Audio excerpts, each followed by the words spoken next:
The video you're going to watch is very important. It really contains vital information that you or most people don't know about. I'm going to share a treasure of information with you in this video, and yes, it is a bit longer than the usual, but if you don't have time to watch it now, download it, save it, watch it at a convenient time. It will make a change in your life for the positive. So stay tuned and enjoy this. Good day, liberators and fellow South Africans. It's rainy in Pretoria this afternoon, and you will probably hear some thunder in the background, but it is just majestic and I love it. This morning when I woke up, I was very positive and I decided to get some energy from my fellow activists out there, and I watched a video from Double Des, and he was very optimistic, and I totally agree with him. We are really living in very exciting times now, positive times. And I just hope that from this video, you will also see the positivity. I've also watched a video of Jared Petzer. And sadly, Jared, you were not in a very good mood because you just got hold of this article in the Maverick dated the 2nd of February, and you discussed the problem with the new 1st of February Disaster Management Act regulations. And hopefully I can cheer you up, and because we really need your activism out there. So please stay with me. Let me give you some inspiration, because I'm going to share very exciting news with you. Let me just quickly start off by reading this article Jared referred to. Sorry for that. Government should explain rationale behind new COVID-19 regulations, public health experts. Okay. Estelle Alice wrote this article on the 2nd of February in the Daily Maverick, and she started off, public health experts in South Africa are calling on the South African government to explain and clarify the reasoning behind a new set of regulations issued late on Monday after a cabinet meeting. Number one, it's not a new set. It's just amendments to the current set that we are still using since the 29th of April 2020. So it's just, they've taken away stuff, and I will come to that now. The regulations include measures that will allow for the forced isolation of symptomatic patients who refuse treatment and admission at a health facility, including a provision that they can be held for 48 hours at such a facility before a warrant is obtained to extend their isolated period. This is totally fallacious, and I will explain to you later. The regulations contain a new form that can be used by magistrates to order people into isolation, and which include an order allowing for the taking of samples from the person's body. Okay, let me start off. We have been working with the Disaster Management Act from the very beginning when the National State of Disaster was declared. As you know, we went to court, so we really got a hang of the regulations, and subsequently we've discovered just more and more arguments that we have utilized against the government. Every time we knew that we had the argument, but and the government refused to answer to it, and eventually, as you know, that some black-cloaked judges at the Supreme Court of Appeal subsequently dubbed us COVID-19 denialists, and they made this very interesting judgment, which is, or they call it a judgment, we don't, which is also considered by the African Commission.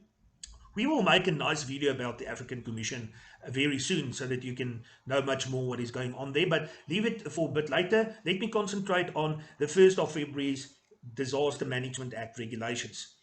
These, the set that we are using, it's not a new set as the Daily Maverick says. It's in fact the same set, but it has just been amended time and time again. So this was the latest amendment to the Disaster Management Act regulations. I'm just going to refer to it as the DMA regulations.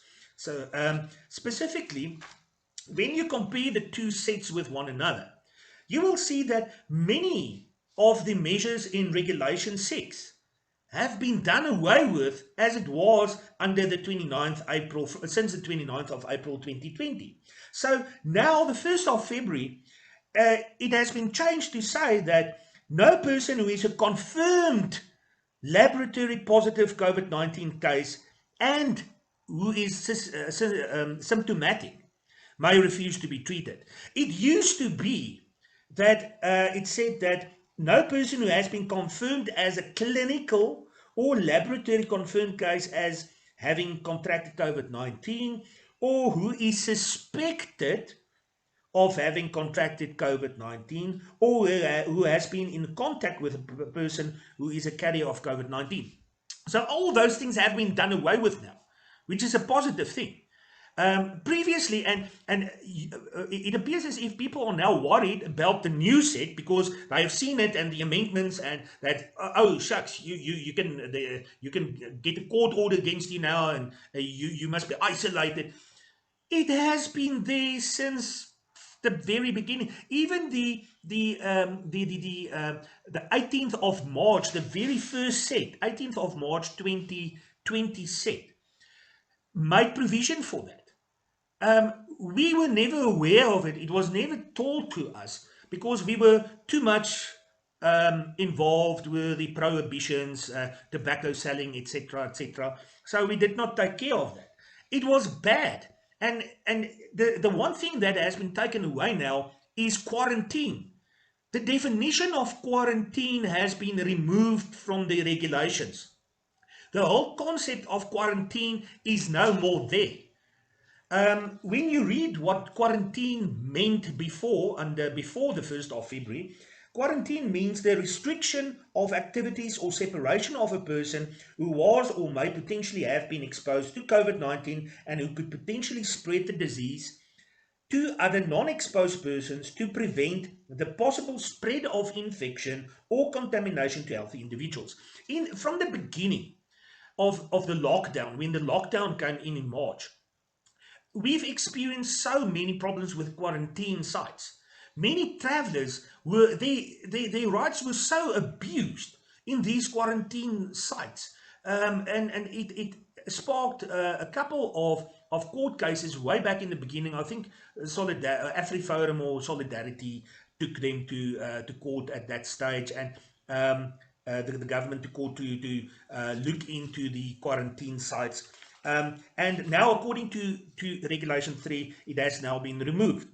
When we look at Regulation 6, especially this court case aspect, and as it used to be before the 1st of February, it did make reference to you may be put in quarantine pending a warrant being issued by a competent court on application by an enforcement officer for the medical examination contemplated in paragraph A. And now it just simply says that you may be placed in isolation, not quarantine anymore. And then again, it refers to pending a warrant being issued by a competent court on application by an enforcement officer for the purposes of isolation or treatment.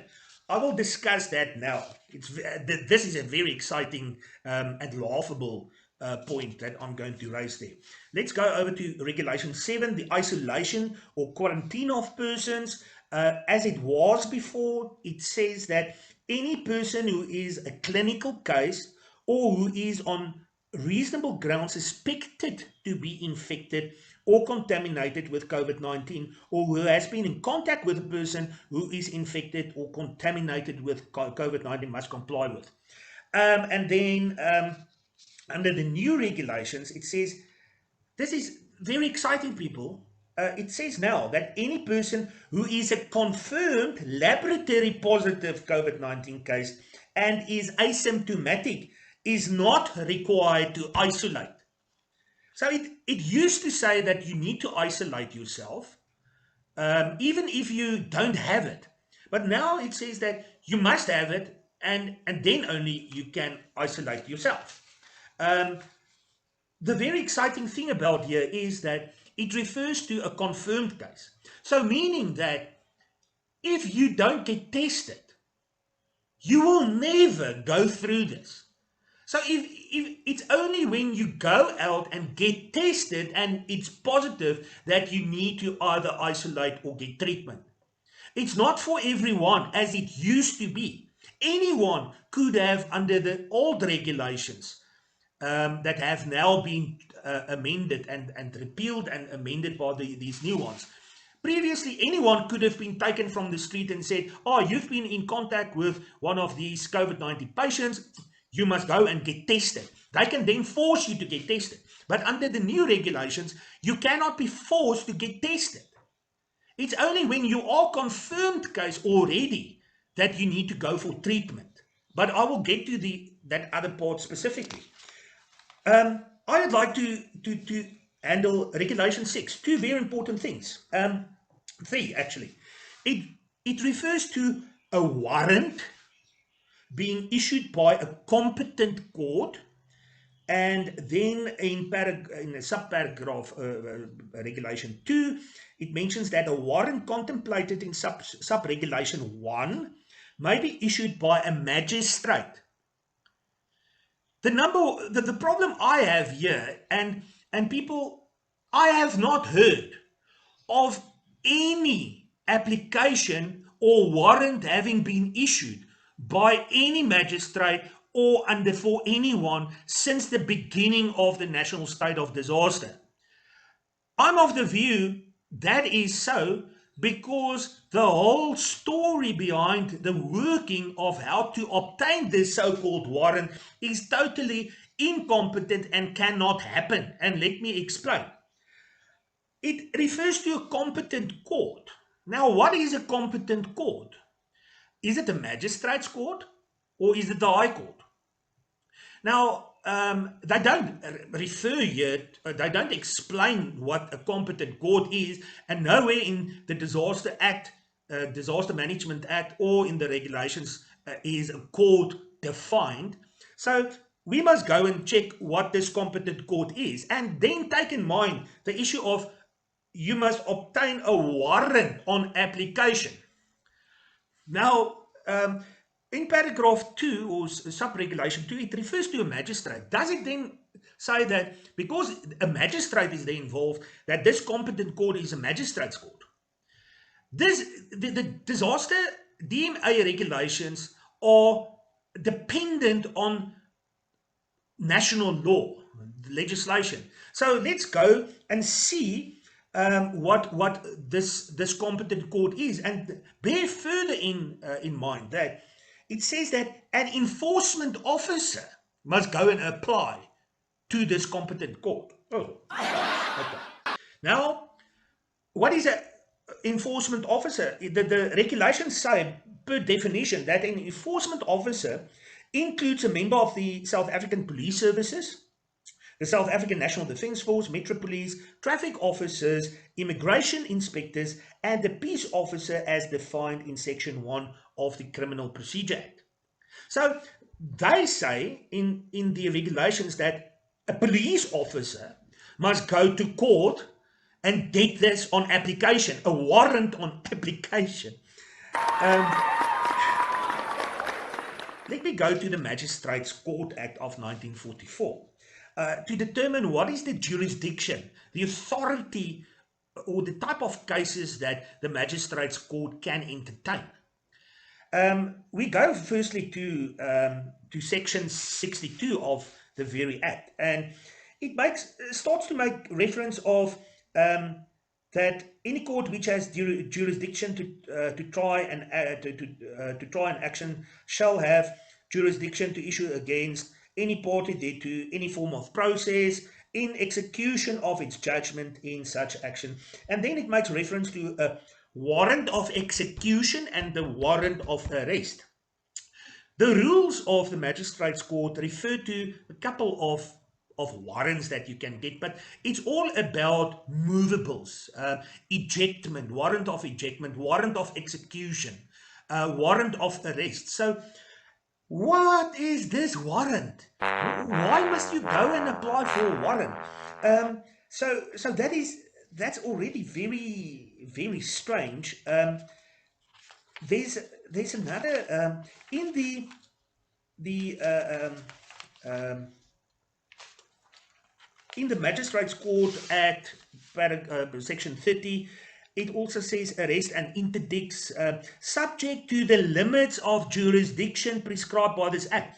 The act specifically, the minister by regulation prescribed the maximum amount that a magistrate's court can either on the district court or the regional court can entertain. And so it's to do with monetary value or a projection of the value of the thing that's in dispute.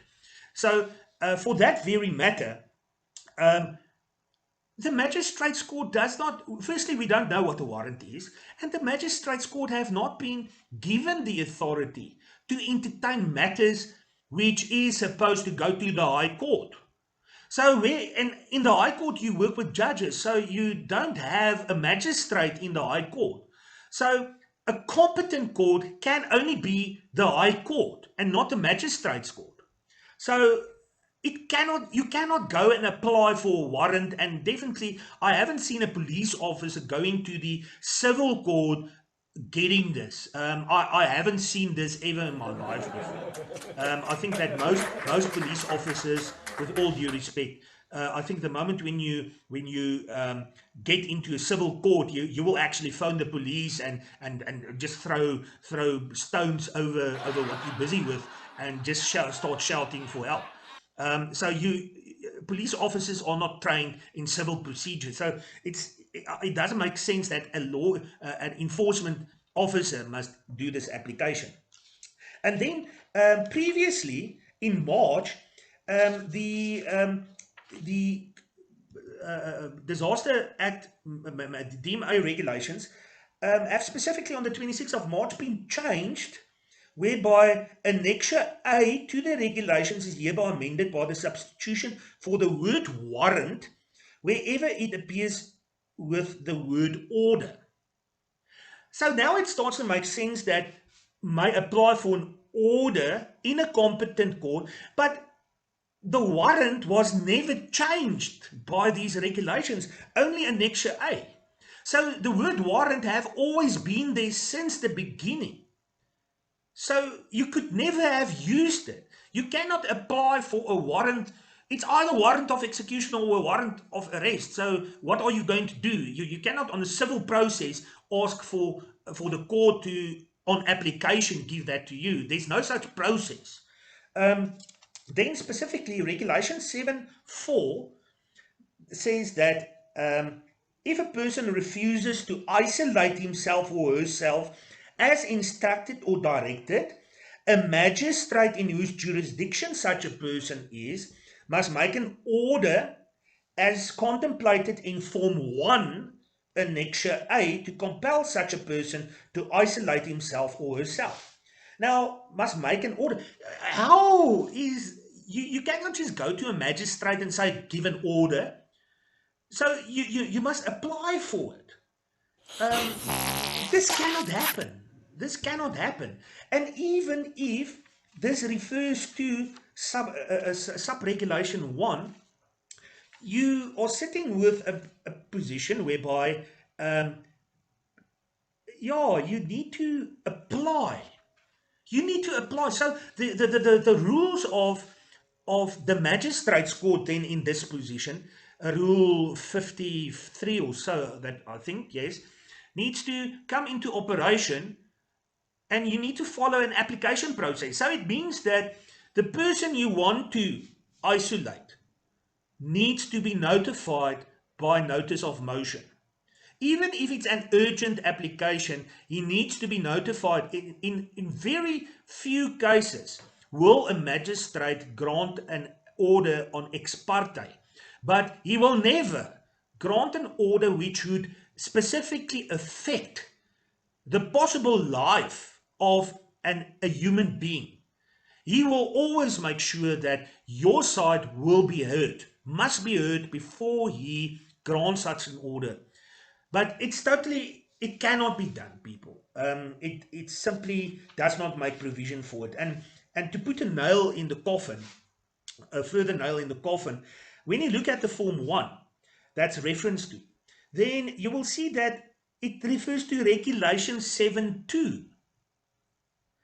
And when you read further, as I've highlighted, I hereby issue an order for the submission of the said person to a medical examination, including the taking of any bodily sample by a person authorized in law. But the bodily sample has not been given as an authority, as a right in Regulation 6, as it stands now. It used to be under the old regulations, but since the 1st of February, you cannot order anyone to get a bodily sample. And why do you want to get a bodily sample of someone if the person is already confirmed as a COVID-19 case? This form has been there since the beginning as well. So it's not a new form, Daily Maverick. It has always been there. In fact, certain clauses have been taken away there, but you can see that it was just done in a rush, because Regulation 7.2 in fact refers to, I read, any person who is a confirmed laboratory positive COVID-19 case and is symptomatic must isolate him herself for a period of 7 days unless a longer period is recommended by a medical practitioner. So that very form refers to a total irrelevant regulation. No, and then let's put the final nail in the coffin. And this is the left hook uppercut for all of you out there. People, there's legislation that have always been there, but have totally been ignored for, I know why, since the start of the national state of disaster. It's called the Regulations Relating to the Surveillance and the Control of Notifiable Medical Conditions of 2017. It has been published in the Government Gazette with the reference here under, and these regulations have always been there. And notwithstanding that it was during 2017, it has specifically made provision for COVID-19 as well. Not that it looked in Mr. Abdul Karim's glass ball. It specifically referenced to coronaviruses, to basically to the J code diseases, ICD-10 code system. So it's has already been incorporated there, and it says that in Regulation 2, implementation principles, it says, these regulations have been issued under the National Health Act of 2013. It says in these regulations that in implementing these regulations, the following must be taken into account. Number one, the provisions of the Constitution of the Republic of South Africa, 1996, and then paragraph sub-regulation 2. Full respect for the dignity, confidentiality, human rights, and fundamental freedoms of persons. National legislation here confirms that our dignity, our confidentiality or privacy, human rights, and fundamental freedoms of persons are not negotiable. It cannot be limited by way of these regulations. And then sub-regulation 3, the requirement by the International Health Regulations of 2005 for countries to develop the capacity to detect, assess, notify, and respond promptly and effectively to public health risks. There you have it. These regulations have just been not enforced. It's as if it's not there. And the most important part here of is that Regulation 15, mandatory medical examination, prophylaxis, treatment, isolation, and quarantine. The wording of it is in some events, in some stages, almost word for word the same as in the Disaster Act Management Regulations, as it were. So they knew about these regulations, but they chose not to make us aware that it exists. But it has been used by the medical industry since 2017, and all hospitals, everyone have been made well aware of these. So for these health experts to suddenly tell the Daily Maverick that, we didn't know about this, what is going on? You always knew about it. Stop lying to us. It says, Regulation 15, the head of, if you don't want to get tested, etc., the head of a provincial department must apply to the High Court for an appropriate court order if a person who is a clinical or laboratory confirmed case, carrier or contact of a notifiable medical condition listed in Annexure A, tables 1, 2, 3 and 4, of which COVID-19 also forms part of, or a medical condition deemed notifiable by the minister, refuses to consent to, blah, blah, blah, blah. So the head of the health department of a province must go to the High Court to get a court order to eventually force you. So if I don't want to get vaccinated, for example, the head of the province, and it's necessary for me to get it, the head of the province must go, of the health department must go to the High Court and apply for a court order. And then I will be notified and I will have my right to defend and to oppose that matter in the High Court on application. That is how our constitutional rights work. An employer does not have the right to arbitrarily take that right away from you and just say, you need to get vaccinated. If you don't, you're out of here. This is, if you don't follow this, it's also a criminal offense. So my opinion is, as I will discuss in a further video as well, that this very point shows that the idea of forced vaccination policies, mandatory vaccination policies, is a no-go. It's not possible. Because number one, the DMA regulations have now taken away the forced testing, so you don't have to get tested anymore. And secondly, the High Court is the only one who can, on application, grant such an order to force you to get vaccinated. People, just for final sake, autopsy. In terms of the very regulations, it also says that the head of a provincial department must apply to a High Court for an order to conduct an autopsy on the body of a patient who has presumably died of a notifiable medical condition in order to ascertain the exact cause of death, and only where this is in the interest of public health and is on special request by an interested person. So all the COVID-19 cases where we have been said by regulations that there may not be any autopsies on it, these regulations, national regulations specifically, grants you the right to have done that. So use this, go and confirm all this yourself. Sorry, I know that this video was very long, but I totally believe that it's very, very informative. It was necessary to have made it this long, and yes, it's positive information. You've got more ammunition in your arsenal to use. And people, if you've liked this video, like it, share it with others, subscribe to our channel, and please consider joining us as a member of this very channel. In that way, you will also assist us to do what we do free of charge. We don't expect any payment for what we do. We only rely on voluntary donations. That's how we survive. Thank you very much for listening. Stay safe. God bless. Until another day.